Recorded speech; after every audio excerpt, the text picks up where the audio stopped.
Hello and welcome. Today we have the wonderful Capucine Cogné with us, who's a marketing consultant in the femtech and wellness industries. Her recent work focuses on our menstrual cycle. And during the 4 years Capucine lived and worked in China, she co-founded two women's networks as well. And yeah, currently she continues to work with female empowerment NGOs, particularly Nouvelle Earth, who are fighting period poverty in Morocco. So firstly, welcome to the show. Thank you so much. Thanks for having me. And yeah, it's so great to have you on and super interested to have this kind of chat today. And I guess, yeah, as I normally start off the podcast, I'd love to hear a bit more about yourself, how you got into this industry, and a little bit about you would be great. Yeah, of course. So as you just said, I'm Capucine. I'm a marketing consultant focused on the femtech industry. And recently, as you mentioned, I've been focusing particularly on our menstrual cycles. We released a guide in collaboration with the Instagram influencer Tara Margulies about our menstrual cycle. And the idea is making all this information more accessible to women because we lack education, discussion, etc. in the space. So that's a big thing that I'm working towards. And as you mentioned, I also work on that with Nouvelle Earth in Morocco. So Nouvelle Earth is a period poverty NGO, and we are trying to make sustainable period products more accessible and also education about menstrual health. What's amazing is that education about menstrual health often leads to education about sexual health, because as soon as you start menstrual health discussion, that leads into the other. And so it benefits women all around and is very necessary. Wow, that sounds amazing. I guess maybe perhaps starting with the menstrual guide that you mentioned. So what kind of things do you include in that? What kind of things do you feel like women are missing in their menstrual education that they have at the moment?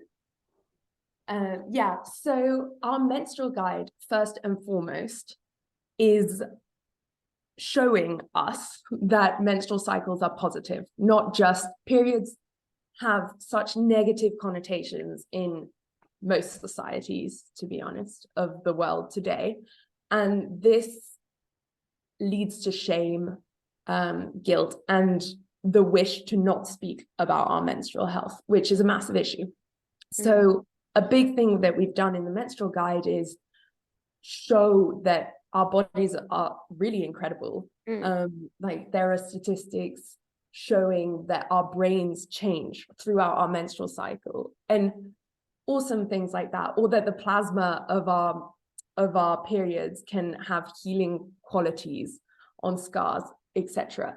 Like these really mind-blowing things that no one really speaks about, because what we learn at school is this is one of the ways that you get pregnant, or the very biological aspect of it. So the menstrual guide is really to highlight the positive elements as well as the negative elements, obviously.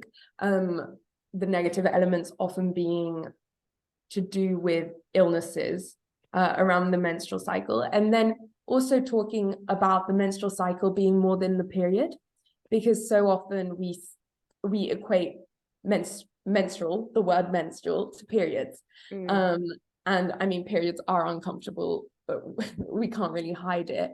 And so explaining how that cycle impacts women, not just during your period, but the 4 phases of it.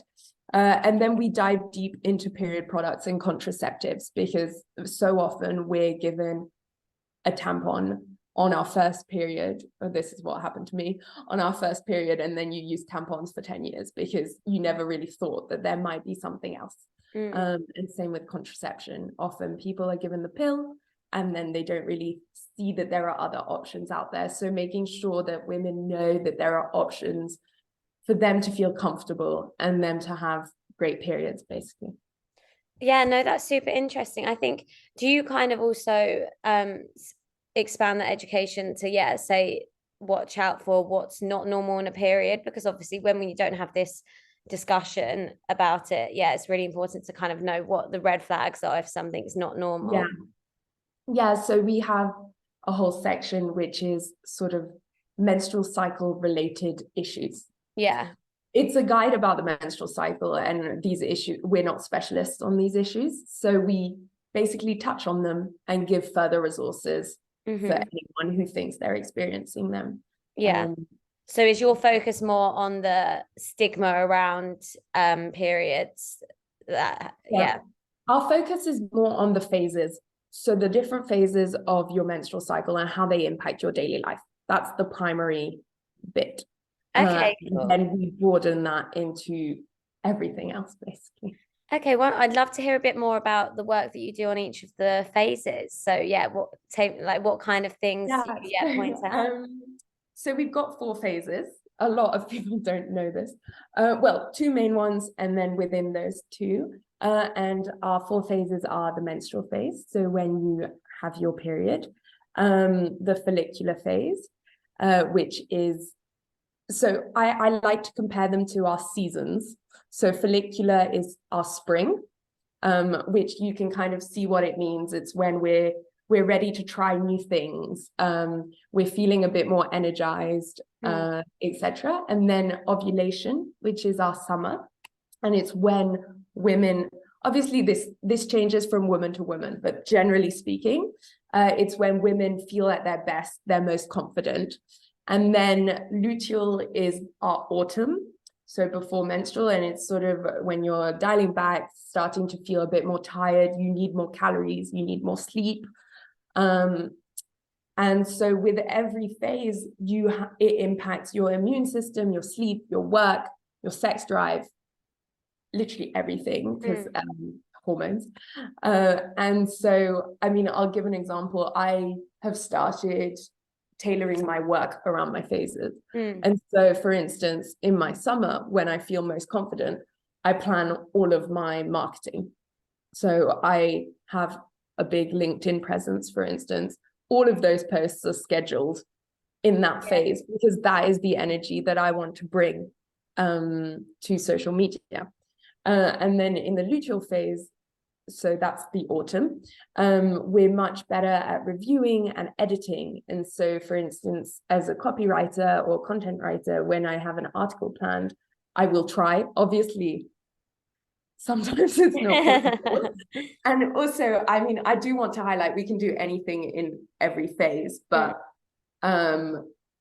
we are just, thanks to our hormones, we are more prone to lean towards a certain thing in the different phases. And so in the luteal phase, that's editing or reviewing work and like taking a step back. So that's like an example for you.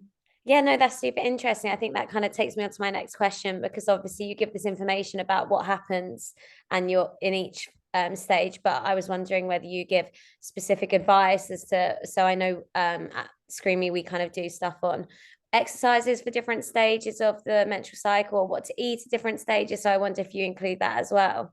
Yeah. Yes.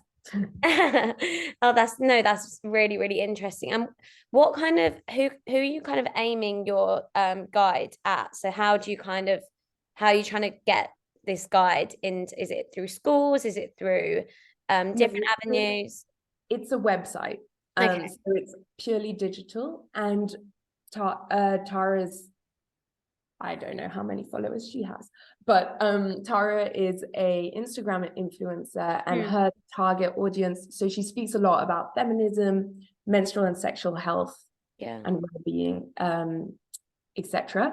And so her main audience are women between 20 and 40 usually. And that's our target audience. Okay, cool. And then how do you kind of move that up? So you mentioned it kind of often moves on to sexual health, and that, how do you kind of navigate that field? Because obviously it's such a large field, and also I don't know how specialized you are in the area or what kind of parts you tend to focus on. So I guess, how do you kind of navigate that? So I think the cycle is very specifically menstrual cycle. When I mentioned that, it's very specifically, so when Nouvelle Air, the period poverty NGO that I volunteer for, when we hold sort of education sessions. And so we invite gynecologists and specialists in the field. We're not pretending to be specialists in the field.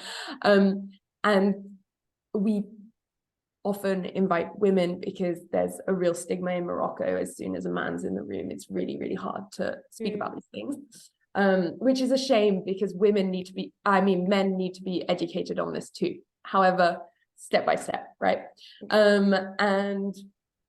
So essentially we have specialists in the room, and we start by speaking about menstrual health, and then there are questions, and the questions is what often leads to sessions. Yeah, no, that's really interesting. I guess I'd love to hear a bit more about your work on period poverty, and how the scope of the issue, and what you're kind of doing to combat it, and everything about it. Yeah, so period poverty is a massive issue, and one that I'm very passionate about.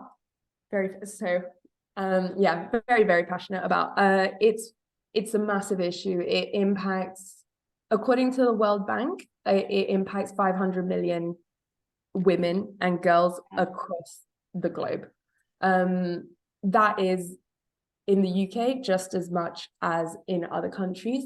In Africa, it's particularly prevalent, and there are estimates that 1 in 10 African girls miss school because of period poverty. Yeah, so for the listeners, sorry, what would you define period poverty as? Okay, period poverty is, there are different definitions, but here for these statistics, it's the lack of access to basic menstrual products or hygienic bathrooms to be able to change your products and deal with your period, basically.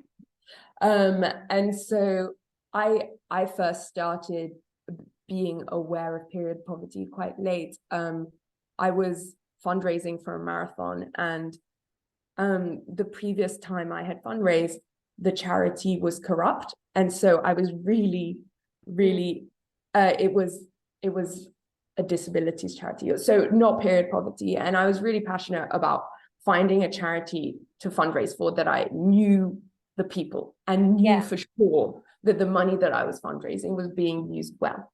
And one of my close friends had founded an organization called Sanitary Aid Nigeria, which is an amazing charity that helps provide education around menstruation and sustainable menstrual products to women and girls in Nigeria. And it sort of planted a seed in me that kept growing. And now that I came back to Morocco recently, I grew up here, I was very intent on finding an NGO to work for, and particularly a period poverty NGO, because I really believe that this issue covers so many different issues within it. It impacts gender equality, because when women don't have access to menstrual products on their periods, they don't go to school and they don't go to work, leading to a gender imbalance. It impacts poverty generally, of course. It impacts the climate change and the environment, because if women are using unsustainable products such as non-reusable tampons and pads, which are, a lot of them have like between 70 and 90% plastic in them, then that impacts climate change. And so for me, this issue just encompasses so many things that are important to me. Yeah, no, that's super, super interesting. And so what's your kind of, I mean, I agree, it's such a huge issue. And especially with even in countries, so even in the UK as well, I know that it's an increasing issue with the cost of living crisis. I think I saw a statistic the other day that said, I think it was 1 in 8 women in the UK in the last year have struggled to buy sanitary products. I think it's something that affects everyone, and it's just another cost on women and women's health, and that I think we need to consider. So that's really amazing, the work you're doing. So how do you kind of work towards eradicating period poverty? What are the kind of steps you do or work that you do? Yeah, sorry, I'm conscious that was your previous question, and I went no, don't worry. a little offline. But I think the reason I went off off topic is that some people ask me why period poverty, why not poverty generally. So I wanted to explain that. How we work towards that. So I think education is really, really key. As I mentioned with the menstrual cycle guide, it's the key to unlocking the shame and the taboo nature around menstruation, which leads to more women talking about it and more people knowing about it, both in the hygienic sense, but also in the impact that it has on our bodies. So we have we lead with the education aspect. So for example, last year, the Nouvelle Air campaign, this was before I was volunteering for them, but we had period underwear by Libre, who is a Moroccan company that are making period underwear, and they sponsored the event. I mean the campaign, not the event. So essentially we had some to give away, and we went into villages in the Atlas Mountains, which are close to Marrakesh, with a gynecologist and with specialists in the field, and we held a session on education, and everyone left with period underwear. And the reason education is also really key is that you start with talking about menstrual health and hygiene, but then you also need to explain how to use the products, because you can't just give products and then, period underwear, if you don't wash them properly, it's super unhygienic. So talking about how to wash them given the facilities that they have. So that was last year's campaign, which was mainly around period underwear. And now this year, what we're doing is in the area of Sidi Moumen in Casablanca. Sidi Moumen is an area which has one of the highest poverty rates in Casablanca. We are collaborating with the Keltoum Foundation, where they retrain women to help them get into the workforce after tricky situations. And they've trained some women in sewing. And so we have bought a special fabric from a Nordic company called SafePad, which they will sew to create reusable pads. We have estimated 2,700 reusable pads being made. And so we'll launch that in a month's time. And so they will start making them, and 20% of those will be completely free, and give in the similar way to the period underwear that we worked with before. We'll run campaigns around that. And then the 80% will be sold at really accessible prices to different, where our target is companies, to encourage companies to provide these for the women, especially in factories or women workers. So that's the goal. We're still playing around with who the target audience is, but essentially selling these at really accessible prices, so that women are able to afford sustainable products. And then all of the revenue goes to the women who have sewed them in Oh, Sidi. that's great. Yeah. So that's the whole process. No, I think that's great. And I think it's really interesting what you said about the companies part of it, because I think with your education, tackling the stigma and making periods more of a conversation, I think women are way more likely to speak up for their rights and demand these things off their employers. And I think that's even something that we're seeing here in the UK. I mean, employers are increasingly actually stocking periods and sanitary products in their bathrooms. I mean, we've still got a long way to go, but I think opening up the conversation as you guys are doing, even at the very local level, I think is hopefully will initiate a lot of change at a much wider level. So no, I think it's super amazing. But I guess lastly, with your period poverty work and with Nouvelle Air, where do you see it going in the future? Is there any kind of goal that you're aiming towards this year? Where do you see the next year kind of taking you guys?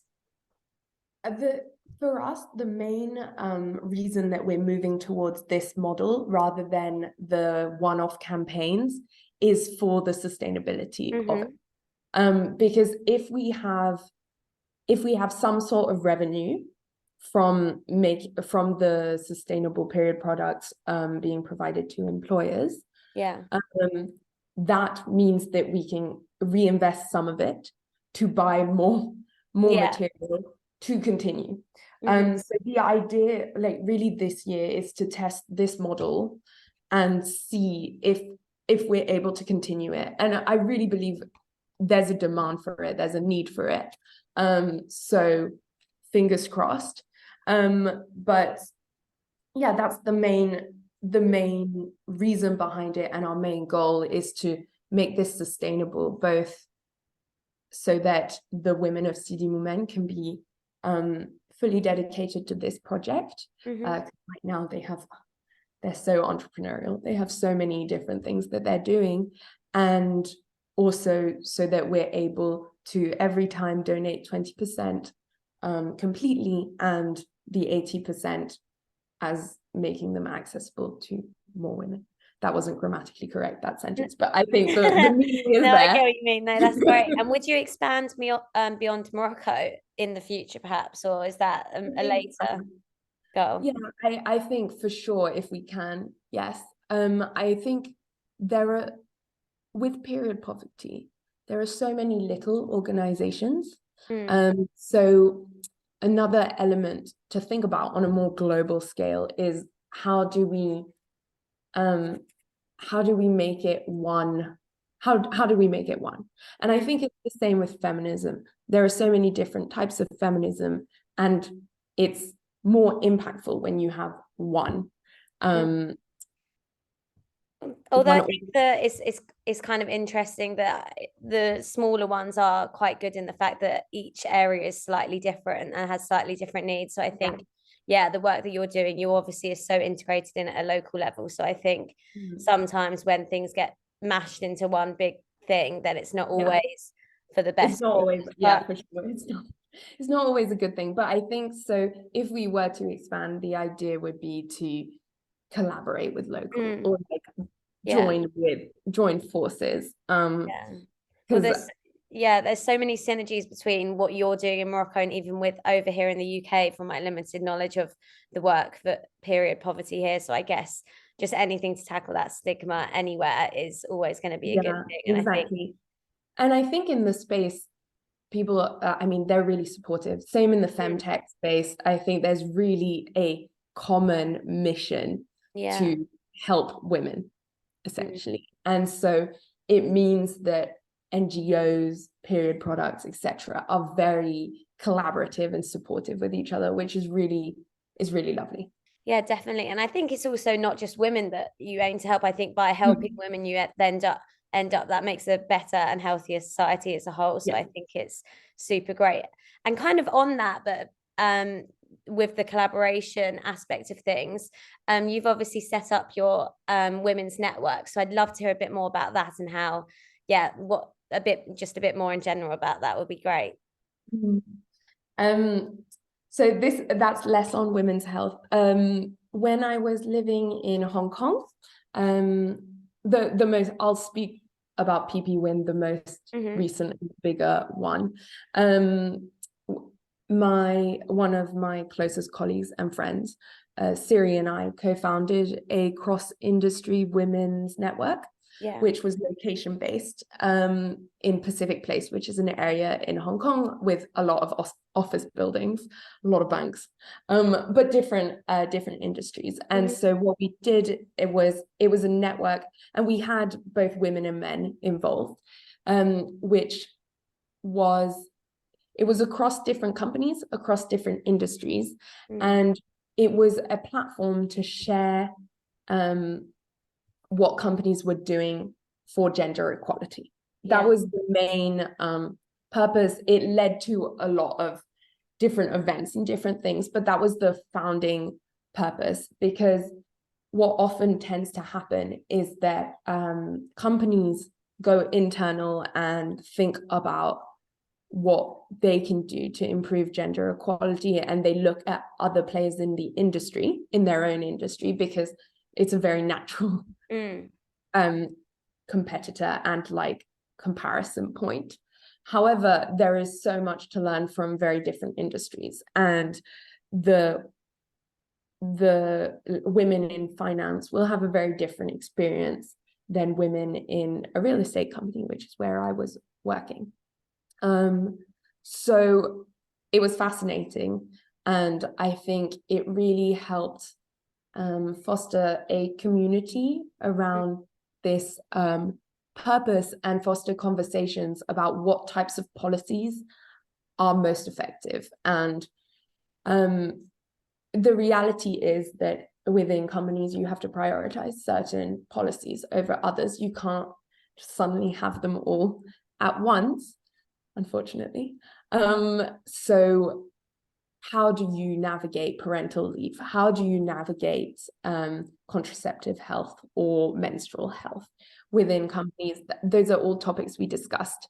And then slowly but steadily, we built it out, and it became also educational. So a big example, we sort of used knowledge from different companies, such as, for instance, the finance industry, with the example that I'm about to make, to help each other. So for example, there's a massive investment gap. There's not just a gender pay gap, but a gender investment gap. So men tend to invest more than women, which leads to them having more wealth. And so we held a workshop about investing your money and finance in general, which is really an area which women, society has told us from young, a lot of us, that we don't need to take care of finance, and like money is almost rude to be spoken about. But that, as we grow up, that really becomes a barrier for us.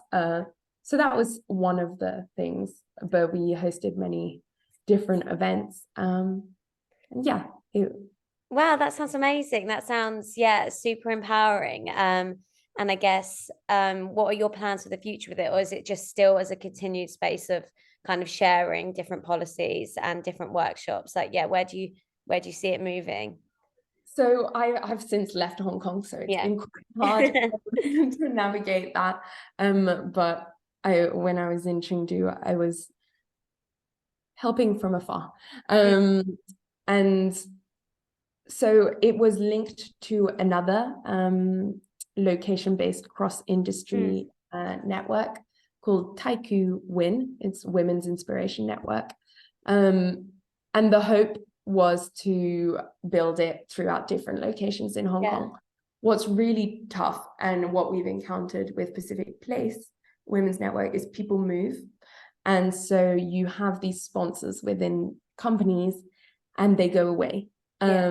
Just like I did, for example. I moved, and although, because I was particularly invested, just like my co-founder is, because we're founding members, it's really hard to continue. So right now we have like a group on LinkedIn that we keep active, and we collaborate with the other location-based women's network on certain events. But it's really hard to keep these going, because you really need motivated people to sort of lead the charge. And so that's hard. And to be honest, I think in multiple women's networks that I've been part of or have founded, that has been an ongoing issue. How to motivate and convince people that this is worthy of your extra time as a co-curricular activity. And the reality is, most of we had some wonderful men involved, but most of the people there were women. And so women who have kids, who already have like so many responsibilities, men too, but women in particular, are juggling so many things. And add on, okay, now can you help be the link between this society and your company? Organizations and your company. And so that's hard. And I think it's the reality with a lot of co-curricular extra quote unquote activities. So Yeah, and definitely, I think there's a lot of people passionate about it, but it's sometimes hard for that to translate, as you say, into actually doing something when it's, yeah, something, Mhm. another thing to add on to the pile of things to do. So it's definitely very hard. Do you see any way of kind of trying to make that more accessible, or yeah, is that something you're still working on? I mean, we've thought a lot about it, making it more accessible. I think the the biggest issue or like struggle is and I think this is with everything in life, is Mm, getting someone to prioritize it yeah. over, I don't know, the million other things that come up on a day-to-day basis. Mm, And so